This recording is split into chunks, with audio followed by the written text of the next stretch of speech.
మహాశివరాత్రిని పురస్కరించుకుని అంబేద్కర్ కోనసీమ జిల్లాలోని శివాలయాలు ముస్తాబవుతున్నాయి. భక్తులకు ఎటువంటి అసౌకర్యం కలగకుండా జిల్లాలో ఉన్న శివాలయాల్లో అన్ని ఏర్పాట్లు పూర్తి చేస్తామని దేవాదాయ శాఖ జిల్లా అధికారి సత్యనారాయణ తెలిపారు. మహాశివరాత్రి సందర్భంగా శివాలయాల వద్ద జరుగుతున్న ఏర్పాట్లపై మరింత సమాచారం ఊరుమళ్ల వీరేశ్వర స్వామి ఆలయం నుండి మా కరెస్పాండెంట్ వెంకట్ అందిస్తారు.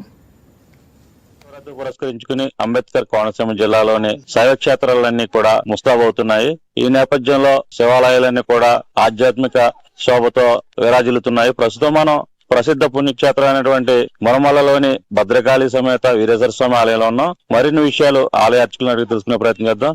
చెప్పండి స్వామి, రేపు మహాశివరాత్రి పురస్కరించుకుని ఎటువంటి పూజా కార్యక్రమాలు నిర్వహిస్తున్నారు మీరు? సకల చరాచరతకి లయకారుడైనటువంటి పరమేశ్వరుని యొక్క లింగోద్భోగంగా మహాశివరాత్రిగా మరి పేర్కొంటూ ఉంటారు. పురాణాల్లో కూడా ఇతిహాసాల్లో కూడా ఉంది. మరి ఇటువంటి మహాశివరాత్రి మహోత్సవాలు ఫిబ్రవరి 15 నుండి 19వ తారీఖు వరకు నిత్య కళ్యాణం పచ్చదోరణంగా విరాజిల్లుతున్న శ్రీ భద్రకాళి సమేత వీరేశ్వర స్వామి వారి ఆలయం డాక్టర్ బిఆర్ అంబేద్కర్ కోనసీమ జిల్లా మురమళ్లలో నిత్య కళ్యాణం పచ్చదోరణంగా శ్రీ భద్రకాళి సమేత వీరేశ్వర స్వామి వారు విరాజిల్లుతున్నారు. మరి ఈ ఆలయంలో మహాశివరాత్రి మహోత్సవాలు అత్యంత వైభవోపేతంగా ప్రారంభం కానున్నాయి. మరి మన శాసనసభ్యులు దాట్ల సుబ్బరాజు గారి పర్యవేక్షణలో ఆలయ చైర్మన్ దాట్ల రామకృష్ణరాజు గారు, అసిస్టెంట్ కమిషనర్ అనేటువంటి వి సత్యనారాయణ గారి ఆధ్వర్యంలో ధర్మకర్తల మండలి పర్యవేక్షణలో ఈ కార్యక్రమాలు అత్యంత వైభవోపేతంగా జరుగుతున్నాయి. మరి ఈ మహాశివరాత్రి ఏర్పాట్లో భాగంగా మరి తెల్లవారుజాము నుండి మన దగ్గరలో ఉన్నటువంటి పవిత్ర వృద్ధగౌతమ నదీ తీరంలో భక్తులు 50 మంది కూడా స్నానాలు ఆచరించి పంచామృతాభిషేకం, నిత్యాభిషేకంలో పాల్గొంటూ ఉంటారు. మరి విశేషంగా ప్రతి సంవత్సరం నిర్వహిస్తున్నట్లుగానే మన భారతదేశంలో పుష్కరాలు జరిగే 12 నదులు గంగా, యమున, సరస్వతి, తుంగభద్ర, ప్రణిత, సింధు, కావేరి ఇత్యాది 12 నదుల నుంచి జలాలు తీసుకొచ్చి మహాశివరాత్రి రోజున అనగా రేపు విశేషంగా అభిషేకం చేయడం జరుగుతుంది. సాయంత్రం సోలాల సంబరం, అలాగే సోలాల సంబరంతో పాటు లింగోద్భవ కాలంలో మహానివేదన, అలాగే అఖండ దీపారాధన, జ్యోతిర్లింగార్చన, అనంతరం రాత్రి కళ్యాణం జరుగుతుంది. సార్ చెప్పండి, మీరు కూడా ఆలయగా ఇక్కడ వర్క్ చేస్తున్నారు. ప్రస్తుతం ఈ మహాశివరాత్రి పురస్కరించుకుని పెద్ద ఎత్తున భక్తులు వచ్చే అవకాశం ఉన్న నేపథ్యంలో ఈ ఆలయానికి సంబంధించి, శివరాత్రికి సంబంధించి ఎటువంటి ఏర్పాట్లు చేస్తున్నారు? ఓం నమః శివాయ. మన మురమల్ల గ్రామంలో చేసినటువంటి మన వీరేశ్వర స్వామి దేవస్థానంలో మన మహాశివరాత్రి సందర్భంగా మీరు చూస్తున్నారు. మొత్తం భక్తులు సుమారుగా 25,000 నుంచి 30,000 మంది భక్తులు వస్తారని ఎక్స్పెక్ట్ చేస్తూ, దానికి అనుగుణంగానే మనం క్యూ లైన్స్ ఏర్పాటు, అదేవిధంగా వచ్చినటువంటి భక్తులకు ఇబ్బంది కలగకుండా చలువు పందిళ్లు, వచ్చిన వాళ్ళకి మంచినీటి సదుపాయం, అదేవిధంగా చిన్నపిల్లలు ఎవరైతే ఉంటారో వాళ్ళకి పాలు మరియు బిస్కెట్స్, ఈ విధంగా కార్యక్రమాలన్నీ కూడా చేపడుతున్నాం. ఇదంతా కూడా దాతల యొక్క సహకారంతో కూడా మనం చాలా మంది దాతలు కూడా ముందుకు వచ్చారు.